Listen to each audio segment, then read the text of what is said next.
Sa Villar, we may be putting up a new task force for the River Drive and for the flood control of Las Piñas, Bacoor, Las Piñas area.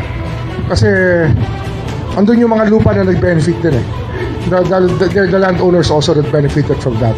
So we have to look at that also. We're forming a new task force for that, just for Villar itself. Sa Villar, we may be putting up a new task force for the River Drive and for the flood control of Las Piñas, Bacoor, Las Piñas area. Kasi andun yung mga lupa na nag-benefit din eh. They're the landowners also that benefited from that.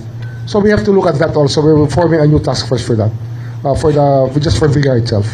Yung Zapote River Drive, together with the Bacoor properties that were boundaries on the rivers, no? Dinaanan na river. There were improvements made in that area. That's one thing that has to be looked at. Ano yun eh? Pag tikaroon ka, pag tumaan ka ron, alam mo kanilang lupa yun. Nakita mo yung river wall. Tanong mo, sino ba gumastos? Gobyerno o sila? Ganun kasimple yun. It's as simple as that. So we will determine that later on. Sa costing ng project na nangyari doon. Sir, sundot na rin namin. Villiers naman po kasi the original subpoena of the house was intended for 4 firms. Pero as it turned out, wala doon yung firms na connected sa Villar. As it turned out, it's Motion Trade, not IOP. So, kamusta po yung investigation on the Villar? Let's face it,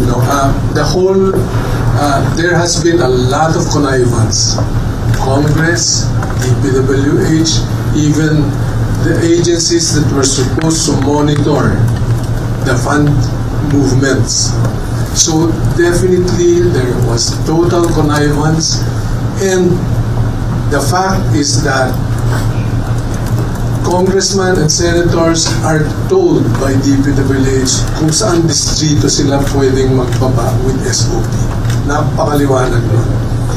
There are favorite district offices where they give very high SOPs, and maliwanag na yun sa findings ng ICI. So it's a matter of identifying people who were involved in the connivance that really brought this whole government machinery system total breakdown. The process to us, especially coming from DPWH, is already very clear. Without the role of DPWH officials, hindi mangyayari ito.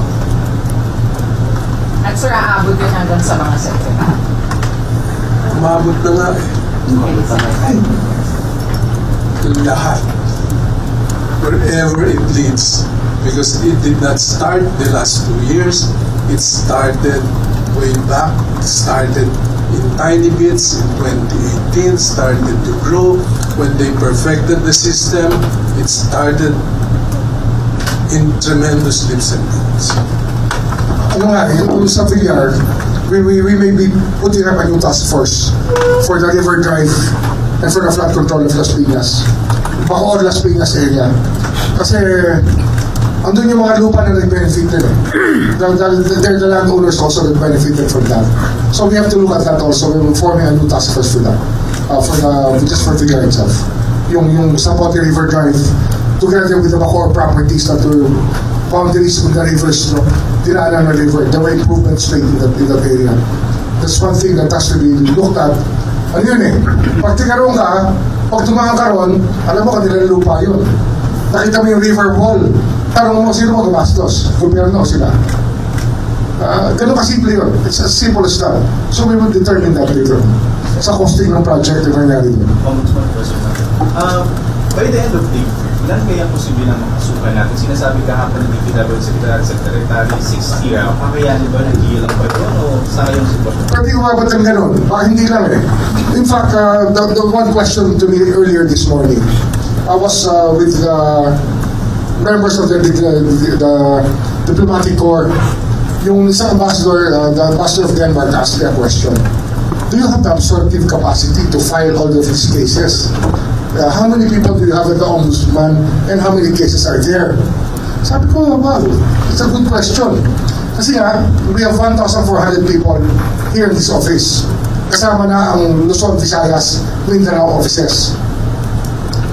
And if you look at that, ilan na lawyers natin dito? 400? Roughly 400 lawyers. But if you look at the number of cases and the number of projects, you're looking at more than 1,000 projects na may problema. That's around 3 cases per lawyer only. Pero if you look at it, the volume involved and the court time involved, that's a lot of cases. Pero I think we will manage. And if you look at the staffing pattern of the Office of the Ombudsman, we can accommodate more lawyers here. And a lot of people are applying right now. We're evaluating them already. Kaya yung tanong na, will we be able to deal with this deluge of cases? I think we will. And ang kailangan lang dito, kaya kailangan ng dialogue with the Supreme Court and the Sandigan Bayan, is that they should be prepared to adjust their time schedules. Na we might be start trying cases morning and afternoon pagdating ng panahon. So much different from what life is right now.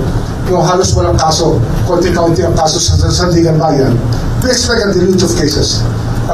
Well into 2026, marami pa ipa-file dyan. Kasi ang dami naman nagre-report pa. I received text messages, pinapa-investigate ko. And some of them turn out to be positive, like Binyan, Laguna. May nag-text lang sa akin. So, pinadetermine ko sa fact-finder. Sa mga tao namin, meron. May problema din. So, we're talking about a lot of cases here. A deluge of cases will happen. Meron ba tayong mga priority na hindi natin yung matataas na opisyal o yung matataas na Asli kami. Pero siyempre, yung matataas na opisyal, these were the high-profile cases. They will receive more attention. You will notice it more than the other cases. But actually, they're all of the same significance. But the higher your position, the bigger your responsibility. Kaya, tiis na lang. Pag ikaw yung mataas sa gobyerno, ikaw ang nakasuhan, tiis ka. Kasi, hiningi mo yung trabaho, ngayon, panagot ka sa trabaho. Sir, Panagutan mo yun. sir, yung sa task force naman ng leaders, funny question na, why do you need a separate task force for the... Kasi ano yan eh, it's complete analysis that you need sa pagdating doon. Kasi yung River Drive alone is a multi-billion peso project or projects na nangyari.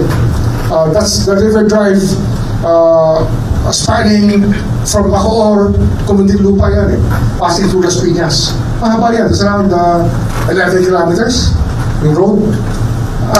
And then, yung perimeter yan will be Villar properties ang marami. North and south of it. North and south boundaries from Muntinlupa to Bacoor. Meron talaga. Kaya, kailangan talaga pag-aralan ng specialized group yan. That are dedicated. I think that it should be something that should have been done a long time ago. Pero priority yan. Sir, do you expect them to cooperate? I mean, the Villas, kasi considering na, of course, hindi sila masyadong... I think they need to. It's not a matter of them wanting to, but they will have to cooperate. Better. Sir, doon sa River, back on top of po dun sa ties nila sa mga firms na nakakuha ng... Yes. Bukod pa yun. Pero will it... Kasama na yun sa task force. Yung lahat ng they are involved in. just